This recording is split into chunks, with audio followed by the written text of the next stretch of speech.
Naisip mo na ba na ikaw ay naipit sa panahong wala? Na may malay ka pa, gumagalaw pa rin, nagsasalita at tumatawa pa rin. Ngunit sa labas ng mundo, wala ka. Ang pangalan ko ay Omel. Isang firefighting intern na hindi naniniwala sa mga multo o fairy tales. Hanggang isang gabi, isang hindi nakakapinsalang biro sa pagitan ng magkakaibigan, nagdrag sa amin sa isang madilim na lugar, kung saan ang oras ay hindi na oras, at ang katotohanan ay nagsimulang matunaw. Nang umakyat ako sa ikalawang palapag ng lumang istasyon ng bombero upang hanapin ang banyo, wala akong ideya na mawawala ako ng 4 na oras. At nang bumalik ako sa ground floor, tahimik ang buong istasyon, nalalaki ang mga mata, nakanganga ang mga bibig. Akala namin nakauwi na kayo. Ang orasan ay 12 oras 17 minuto yan. 1% na lang ang charge ng phone ko. Ngunit sa ating alaala ilang minuto lang ang lumipas. Ngunit iyon ay simula pa lamang. Pagkatapos ng gabing iyon, nagsimula akong makarinig ng mga bulong sa hangin.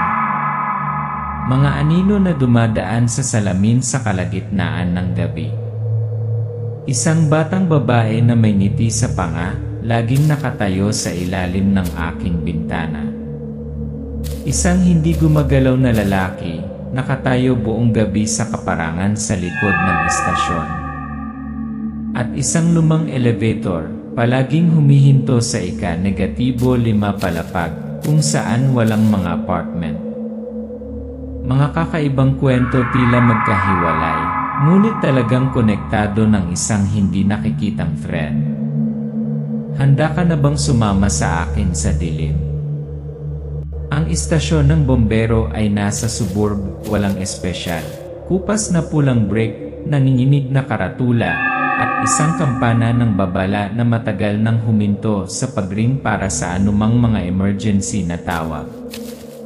Ngunit ang lugar na iyon nilamon ang 4 na tao sa loob ng 4 na oras, pagkatapos ay ibinalik sila na parang hindi pa sila nakapunta roon. Sa kanilang mga alaala, ilang minuto lang ang lumipas. Sa totoo lang buong magdamag silang hinahanap ng buong shift. Iyan di unang internship. Pangunahing tauhan, Omel, 20 taong gulang, masayahin, pilyo, may hawak na backpack, naglalakad sa istasyon ng bombero na may sabik na tingin sa kanyang mga mata. Omel, nagsasalaysay ng boses. Ang pangalan ko ay Omel. Huling taon na mag-aaral ng inye. Naisip ko na magiging cool na mag-intern sa istasyon ng bombero, mga sundalong nakaupo sa paligid na nagkukwento tungkol sa mga sunog, mga sasakyang umaalingaw-ngaw, at makakakuha tayo ng ilang karanasan sa totoong mundo. Hindi ko inaasahan ang katotohanan na iyon, isang bagay na hindi ko maipaliwanag. Maliit din ay party, malaking joke nagsimula. Gabi sa istasyon, kumakain ng simpleng pagkain ang mga trainees at bombero, instant noodles, soft drinks, tawa ng tawa. Omel, nagsasalaysay ng boses. Ang araw na iyon ay kaarawan ni Kuya Ruel, isa sa mga veteranong sundalo. Walang alak, ilang mangkok lang ng pansit, baso ng coke, at paulit-ulit na biro. Kami, ang grupo ng gay, ay inanyayahan na manatili para sa hapunan, kahit nalampas na ito sa oras ng pagsasanay. Pumunta ay toilet hanggang S2 ni floor. Si Omel at 2 pang trainees, sina June at Rafe, ay umakyat sa lumang hagdanan. Malamlam ang mga ilaw sa hallway. Omel. Lumana ang hagdan sa ikalawang palapag, lumangit-ngit ang kahoy. Kailangan daw ni June sa banyo, kaya sinundan namin siya dahil naliligo ang siya sa ibaba. Naisip namin kulitin lang natin siya ng kaunti. Nagtago sina Omel at Rafi sa likod ng maalikabok na filing cabinet. Nagsimulang umungol, kumatok sa pinto ng banyo, sadyang lumikha ng makamulto na epekto. Giming panandang pandagdag fake moans. Tulong! Hunyo mula sa loob. Putanginan nyo, di kayo nakakatawa. Lumabas si June, galit, sinuntok ang dalawa sa balikat. Nagtawanan silang tatlo, saka nagkunwaring sparring na parang boksingero. Omel nagsasalaysay ng boses. Nagtawanan kami. Ito ay bata, ngunit ito ay isang magaan na sandali. Wala kaming ideya ginulo ng prank na yon ang oras. Back the ground floor, lumipas na ni panahon. Bumaba na silang tatlo, may nakitang 1% battery ang phone ni Omel. Binati nila ang isang guard na nakaduty. Nagulat ang guard. Guard. Hi. San kayo galing? Akala namin nakauwi na kayo. Kanina pa. 12:17 dahil ang wall clock. Naninigas ang mukha ni Omel at ng kaibigan. Nagkatinginan sila pagkatapos ay bumalik sa kanilang mga cellphone. Kasabay nito nabasa ang lahat ng 12:17. Omel, nanginginig ang boses. Nagpunta lang kami sa second floor ng mga 15 minutes. Pero sa totoo lang mahigit 4 na oras. Security camera yi nawala ni signal. Binuksan ng guard character ang CV screen. Kumikislap ang imahe, pagkatapos ay huminto nang umakyat silang tatlo sa itaas. Pagkatapos, static. Guard. Walang bumaba sa camera. Kayo parang nawala lang. Kinuha ni Omel ang telepono, tinitignan ng lahat ang history ng tawag. Ang baterya lahat ay tama, maliban sa oras na nararamdaman nila. Hinila ng isang matandang gwardiya si Omel sa tabi. Malalim ang kanyang mga mata, paos at malambot ang boses. Lumang guard. Anak, may dahilan kung bakit walang lie on the second floor after Siyam yan. Huwag na kayong umakyat uli. Ito ay hindi naging lugar ng tao sa mahabang panahon. Isang anggulo ng kamera mula sa ikalawang palapag, bahagyang nakabukas ang pinto ng AC, ngunit walang tao sa loob. Kadiliman ang paligid. Omel nagsasalaysay ng boses. Noong gabing iyon ang unang pagkakataon na nalaman ko ang tungkol sa space-time zone. At doon na nagsimulang magbukas ang lahat ng iba pang pinto. Isang madilim na gabi, inalis ng apoy ang aking unang bubong. Noong taong iyon, 7 taong gulang pa lamang ako. Lipat ay bagong bahay, 1 kwarto ng sariling. Ang batang si Kuding may hawak na isang kahon ng mga laruan.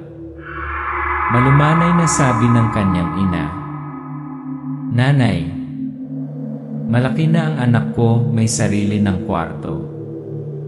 Hindi na niya kailangang matulog kay mama."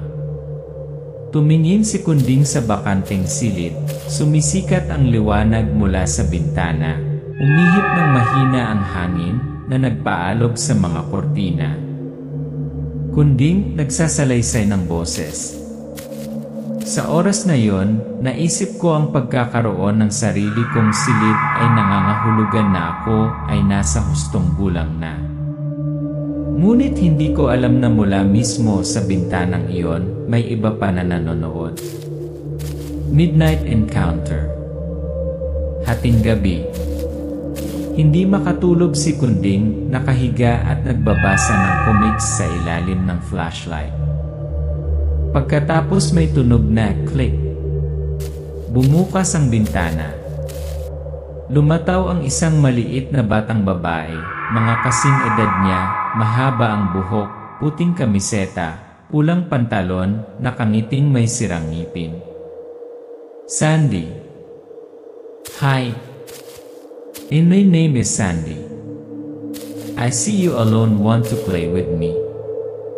Nanlaki ang mga mata ni Kunding, medyo natakot pero tumatango pa rin. Kunding nagsasalaysay ng boses. Simula noong gabing iyon, gabi-gabi na si Sandy. Iba ka pero kahit kailan hindi ako naging masaya. Intimacy Yeme. Kakaibang.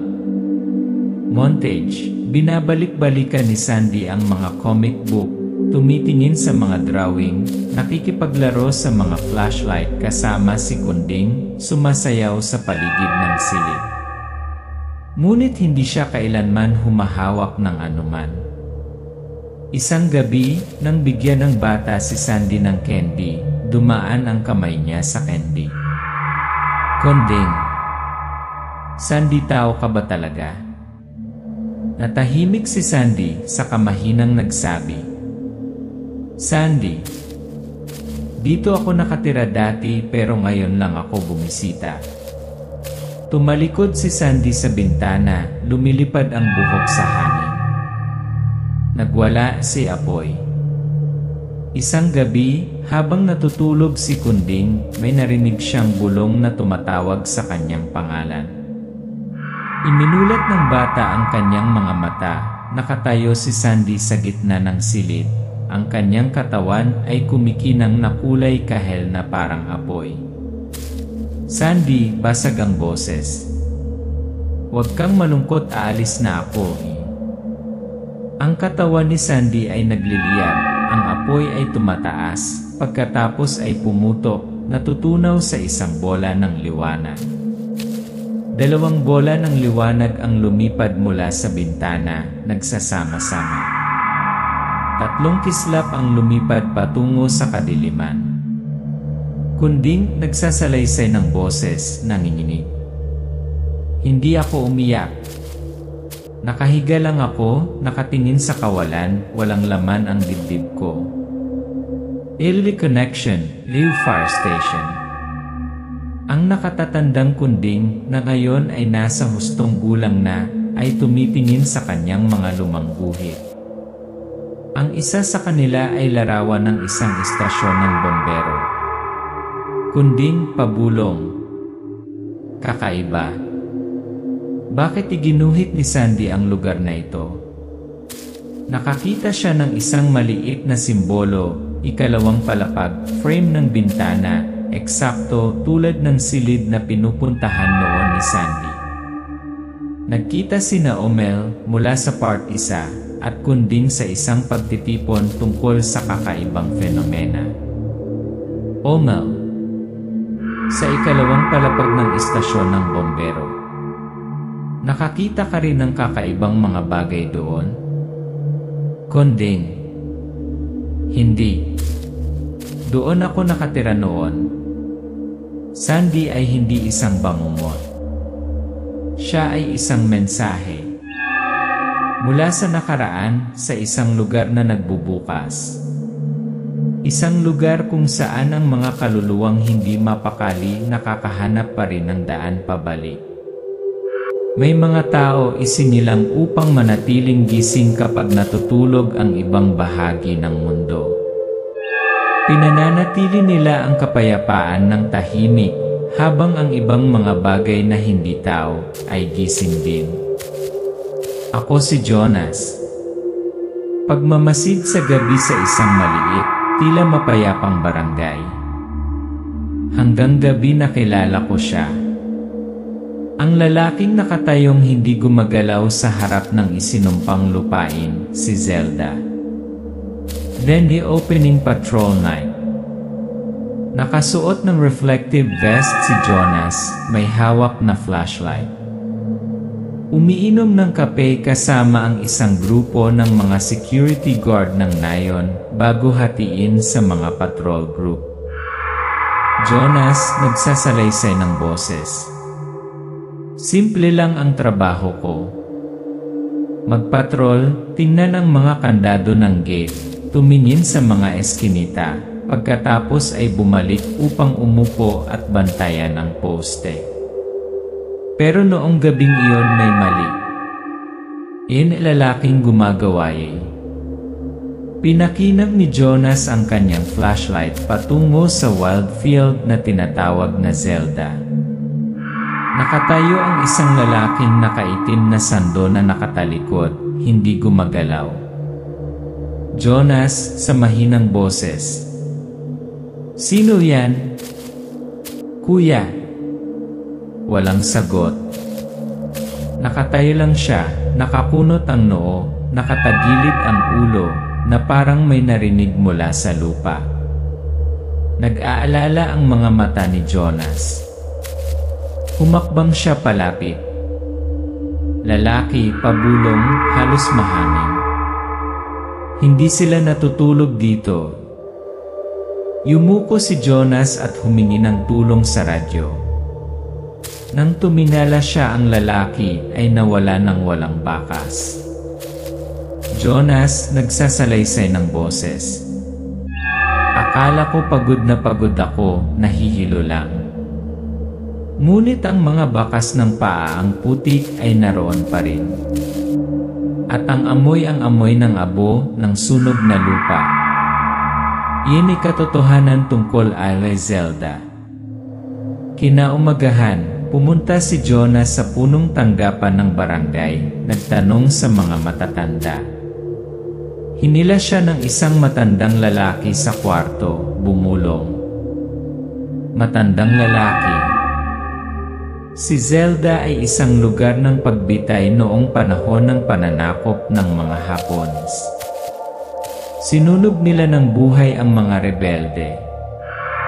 Mula noon gabi-gabi ay may nakatayo na parang naghihintay para sa isang bagay na hindi pa dumarating. Isang flash ng mga imahe, isang silweta na nagnininga sa apoy, nakataas ang mga braso sa langit. Rendering with Omel ampersand Konding. Isang pagpupulong ng isang lokal na grupong paranormal na pananaliksik. Ikinuwento ni Jonas ang karanasan. Natahimik sina Omel at Konding.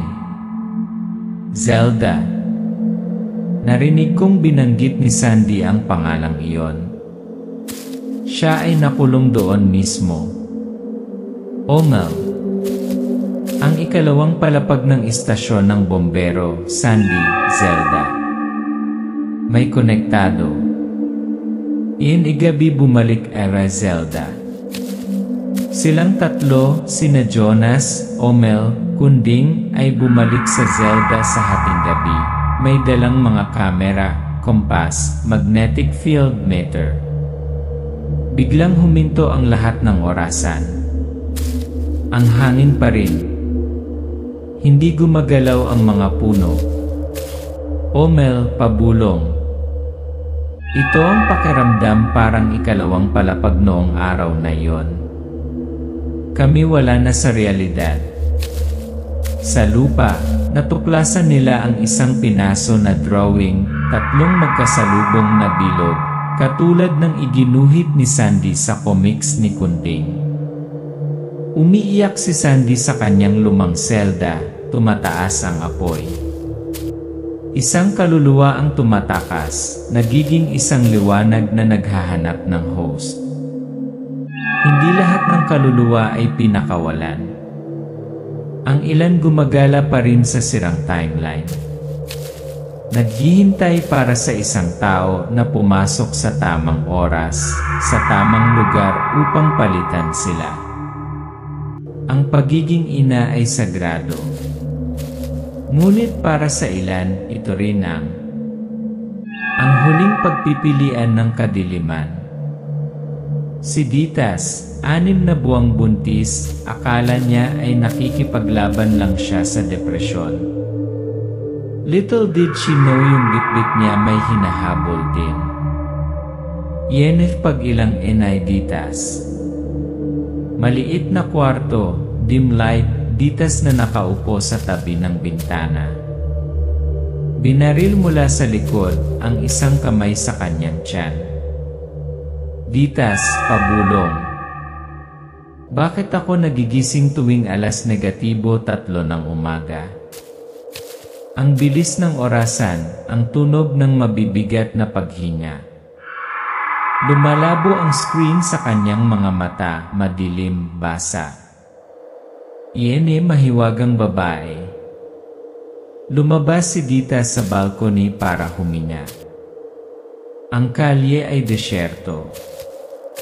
Mula sa mga anino ng post ng lampara, lumitaw ang isang babae, mahabang balabal, nakayapak, nakatagilid ang ulo. Babae, hindi ka ba natatakot? Aswang ni. Nagulat si Ditas. Kakaibang ngiti ang babae. Nang hindi kumukurap. Ditas, anong sabi mo? Sino ang aswang? Mabagal na lumakad ang babae patungo sa ilaw ng lampara. Kapag ang liwanag ay tumama sa kanyang mukha, ang kanyang mukha ay pitted na parang corroded. Pagkatapos nawala siya. Footprints & amoy ng dugo.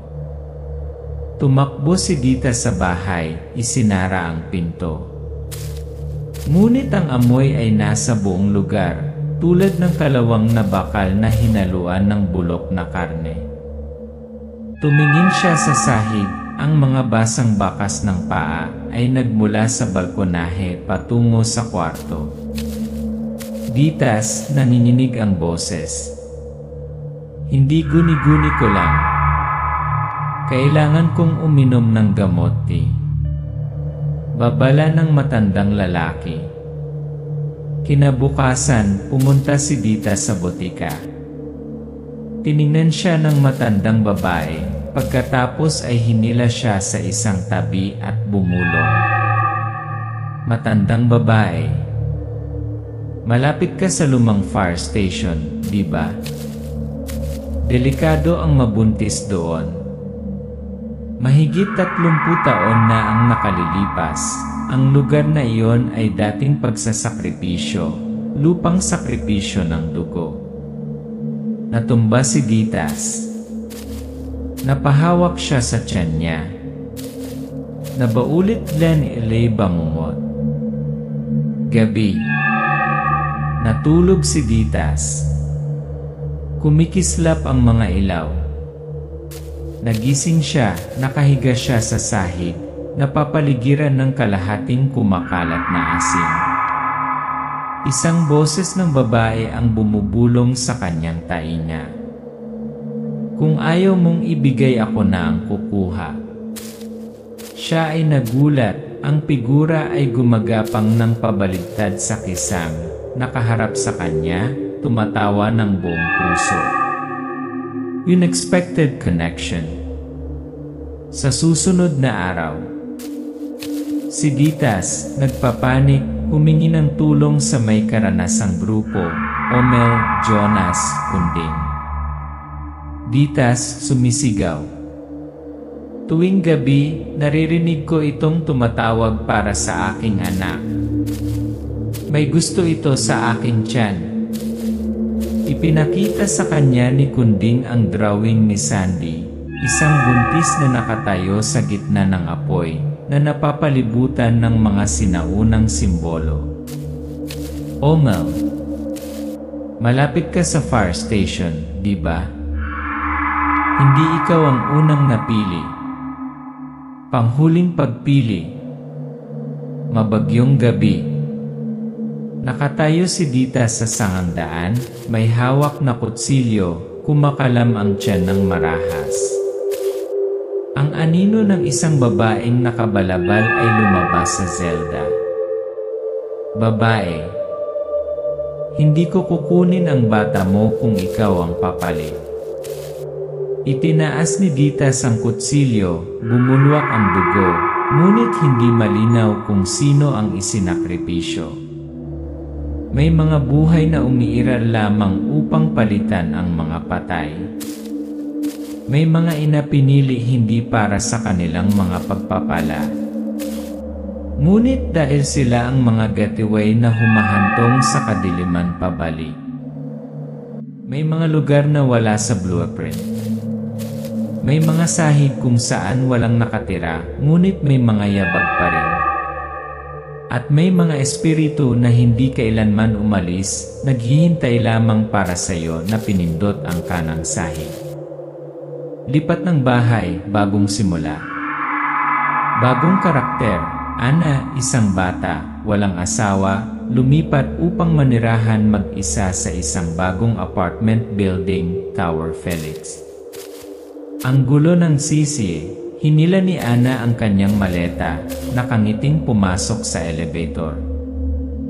Sabi ni Ana, "Pinili ko ang apartment na ito dahil sa magandang seguridad, mataas na palapag, tahimik. Hindi ko alam na napunta ako sa gitna ng isang isinumpang circuit ng enerhiya. Elrig unang gabi, bukas Benhi ikalimang floor. Gabi. Late na umuwi si Ana. Nag-isa ang elevator. Kapag pinindot niya ang ika-negatibo 14 na napalapag, automatikong huminto ang elevator sa ika-negatibo 5 palapag. Bumukas ang pinto. Walang tao. Ngunit mahinang naririnig ang oyay. Bulong. "Huwag kang matakot, nandito lang ako eh." Pinindot ni Ana ang pinto para isara. Kumikislap ang mga ilaw. Nagpanik siya, pero kapag sinabi niya sa mga guard, tumatawa lang sila. "Guard. Walang laman ang ika-negatibo 5 palapag, miss." Ang palapag na iyon ay inabandona na mula nang itayo ang gusali. Hindi wala pang 6 floor. Isa pang gabi. Si Ana ay nag-livestream ng kanyang bagong apartment sa kanyang mga kaibigan. Biglang huminto ang elevator. Ang electronic board ay nagpapakita ng ika-negatibo 6 na palapag. Ana, nagulat. Teka, 28 palapag lang ang gusaling ito. Walang 6 floor. Bumukas ang pinto. Sa loob ay isang mahaba, mamasa-masa na pasilyo na may batik-batik na mga dingding. Inikot niya ang kamera, mga komento mula sa livestream. "Sis, may tao sa likod mo." Sa susunod na araw, nag-online si Ana para malaman. Accidentally enters the forum, mga lihim ng Zelda, sees posts from Jonas, Omel, Kunding and also Sandy's drawing. Nagprint siya ng isang lumang mapa na pinagsama-sama mula sa lumang data, kung saan ang istasyon ng bombero, Zelda area at ang kasalukuyang apartment complex ay bumubuo ng isang tatsulok ng itim na enerhiya. Ana, pabulong. Hindi nagkataon na pinili kong pumunta dito. Ako ang napili. Yan ay katotohanan, yan na sumpa ni entity. Nanaginip si Ana na nasa 2 floor siya ng fire station. Nakaupo si Sandy sa sahig na nagdodrawing. Isang lalaking walang mukha ang nakatayo sa likod niya at isang babaeng nakapulang balabal ang marahan ng ngumiti. Lahat sila bumubuo ng isang baluktot na hugis, nagiging isang itim na nilalang, nagliliyab ang mga mata. Entity. Naghintay ako sa mahabang panahon. Ikaw ang huling piraso. Ang bagong buhay dapat magsimula sa lumang kamatayan. Claymus, nagbukas van elevator, nagsasanib van need kaluluwa. Umuga ang elevator sa apartment building. Nasusunog ang mga ilaw. Nataranta ang mga residente. Ngunit si Ana nakatayo pa rin, humakbang papasok sa elevator sa 5 floor na nakabukas na. Sa loob, Sandy, batang si Jonas, si Ditas na may hawak ng fetus lahat ng soul clone. Ana, malalim na boses. Naiintindihan ko. Ako ang susi. At bukas ang pinto. Bumukas ang elevator. Ipinapakita ng electronic board ang floor 0. Pagkatapos ay itim ito. Kinabukasan. Isang residente ang nagulat ng pagkawala ng kuryente sa 5th floor elevator. Ngunit nang suriin nila, walang nakaalala na kahit sinong nagngangalang Ana ay umuupa sa apartment. Nirecord lang siya ng surveillance camera pagpasok sa elevator, hindi na lumalabas.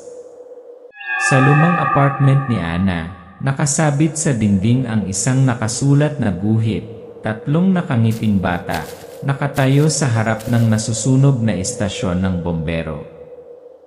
Sa sulok ng papel, isang nakasulat na pirma, Sandy. Istasyon ng bombero. Zelda. Felix Tower Apartments.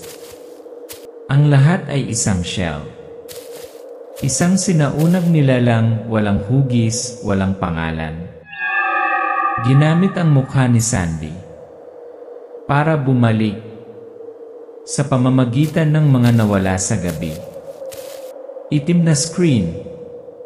Kumakatok sa pinto. 3 beses. Wakas.